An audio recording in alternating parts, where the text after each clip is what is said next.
শুভেন্দু অধিকারী নির্বাচনে বিজয় হওয়ার পর মুসলমানদেরকে জয় শ্রীরাম বলতে বাধ্য করছে। মোদীকে ক্ষমতা থেকে দাঁড়িয়ে আমরা ভারতে ইসলামী পতাকা উদ্দিন করবো ইনশাআল্লাহ।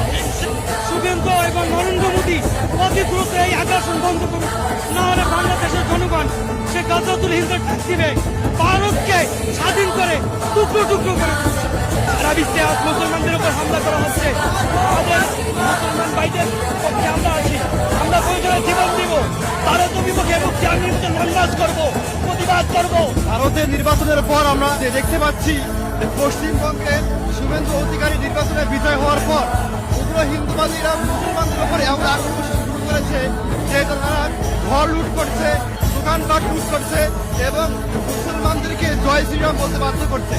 অর্থাৎ একটা রিপাবলিক এবং ডেমোক্রেটিক রাষ্ট্রের মধ্যে কিভাবে এই জঙ্গিবাদী বাচ্চারা দিয়ে উঠছে, আমরা এর সুষ্ঠু